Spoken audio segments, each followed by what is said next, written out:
The Guadalupe River has long been the lifeblood of Kerr County, Texas. Its cool waters offer a welcome escape from the summer heat, a place for families to gather and for children to laugh. But in the pre-dawn hours of July 4, 2025, that cherished river became a source of unimaginable terror. A storm of historic proportions settled over the Texas Hill Country, unleashing a torrent of rain that transformed the gentle Guadalupe into a raging monster. This was not a typical summer squall.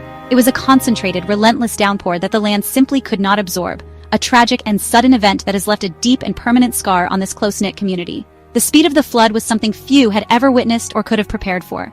The river's water level exploded, rising an astonishing 20 feet in less than 1 hour. Imagine that for a moment. At one point, the river surged nearly 28 feet in just 45 minutes. The intense, localized rainfall hammered the hilly terrain. Recent wildfires had left behind burn scars, baking the ground so that it could no longer soak up the water. Instead, the rain cascaded off the scorched earth and steep hillsides, funneling directly into the river valley with terrifying force and speed. For those sleeping in homes and campgrounds along the river, there was almost no time to react. At Camp Mystic, a beloved all-girls camp, survivors recounted how the water burst into their cabins, forcing them to scramble to the second floor within a matter of minutes. The peaceful sounds of a summer night were replaced by the roar of churning water and the splintering of buildings. The very geography that makes the hill country so beautiful, its rolling hills and winding riverbeds, became a deadly trap. The water had nowhere to go but up and out, sweeping away everything and everyone in its path with a power that defied comprehension. The stories emerging from that night are a testament to both the fragility of life and the strength of the human spirit. People were awakened not by alarms, but by the sound of water rushing into their homes. They escaped through attics, clung to treetops, or were swept away by currents that moved with the force of a freight train. The holiday celebrations planned for that day were instantly forgotten, replaced by a desperate fight for survival. The calm of the morning was shattered, and in its place, a tragedy of immense scale began to unfold, one that would be measured in feet of water and, more heartbreakingly, in lives lost. The heartbreaking truth is that the tragedy of July 4th was not an unforeseen event. The Guadalupe River Valley has a long and painful history with flash floods. For decades, the river has shown its capacity for sudden, deadly rage, leaving a trail of sorrow and unanswered questions.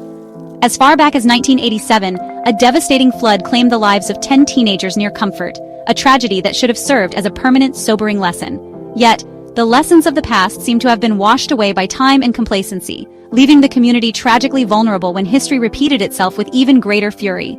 Over the last 30 years, the warning signs have been impossible to ignore. Major floods struck the region again and again in 2002, 2015, and 2018. Each event brought destruction, close calls, and renewed calls for better safety measures. These were not minor incidents. They were significant floods that demonstrated the clear and present danger to anyone living or vacationing along the river. After each flood, there were discussions, studies, and promises.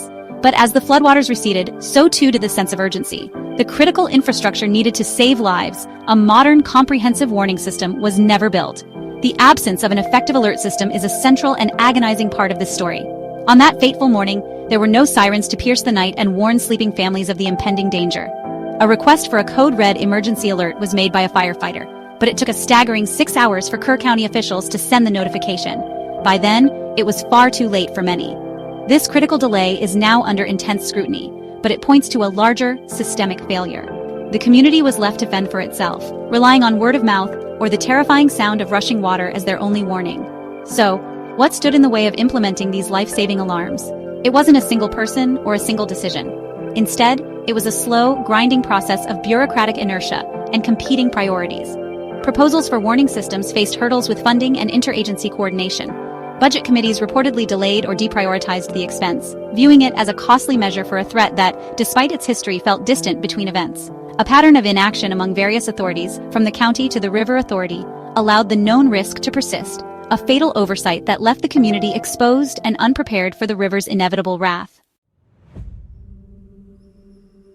The human cost of this flood is staggering and deeply personal. As of today, July 11, 2025, we know that at least 121 people in Kerr County have lost their lives.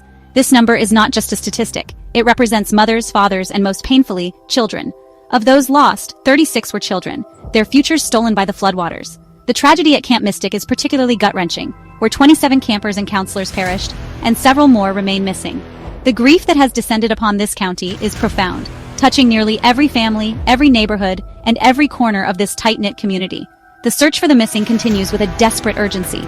More than 150 people in Kerr County are still unaccounted for, Rescue teams, a heroic coalition of local first responders, state agencies, federal partners like FEMA, and volunteers like the United Cajun Navy are combing through miles of debris-choked riverbanks.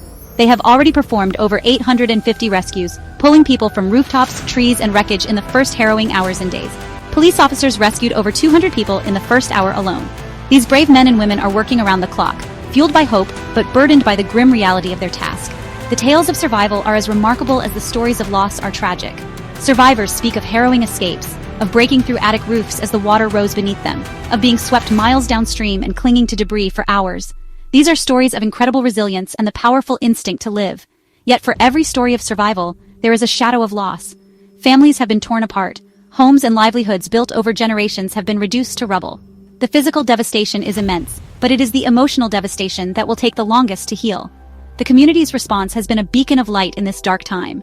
Neighbors are helping neighbors, strangers are offering food and shelter, and volunteers have arrived from all over the country to help with the cleanup and search efforts.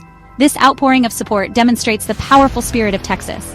But even as the community rallies together, the questions linger. The sense of loss is compounded by a sense of anger and betrayal. People are asking why this was allowed to happen, why the repeated warnings from past floods went unheeded, leaving them so tragically exposed to a known danger. In the wake of such profound loss, the demand for change is resounding and absolute. The era of inaction is over, replaced by an urgent and unified call to ensure a tragedy of this magnitude never happens again. The focus has turned squarely to the implementation of the modern, robust early warning systems that were so tragically absent on July 4th. This is no longer a matter of debate or budget priorities. It is now a moral imperative. The memory of the 121 lives lost in Kerr County is fueling a powerful movement for immediate and decisive action from both local and state leaders. The response from the state government has been swift. Texas Governor Greg Abbott has called a special legislative session for July 21, 2025, with the primary goal of overhauling the state's disaster preparedness and early warning protocols. This is a significant step, signaling that the highest levels of government recognize the systemic failures that led to this disaster. State officials, including Lieutenant Governor Dan Patrick and State Representative Wesley Verdell, are publicly championing the installation of sirens and other advanced alert technologies, such as satellite-based systems that can reach people even in remote areas without cell service, demanding they be in place before the next summer season. On the ground, a collaborative effort is finally taking shape. Local and state officials are now working closely with federal agencies like FEMA to design and fund a comprehensive solution. This includes expanding the network of river gauges that monitor water levels in real time and, crucially, linking them to automated alert systems that can send instant notifications to residents' phones and trigger audible sirens throughout the flood-prone valleys. The goal is to create a multi-layered system where no one is left uninformed, providing precious minutes that can mean the difference between life and death. While these new systems are being built, the community of Kerr County continues its long and difficult journey of healing. The grief is still raw, and the path to recovery will be measured in years, not weeks. But amidst the sorrow, there is a powerful resolve. The survivors, the families of the victims, and the heroic first responders have made a silent vow that the names of those lost will not be forgotten. Their legacy will be one of change, of sirens that now stand guard along the river, of a community more prepared, and of a promise kept to protect future generations from the river's unforgiving power. May God grant strength, comfort, and hope to all those affected by the Texas floods. Our hearts stand with you in this time of sorrow and rebuilding.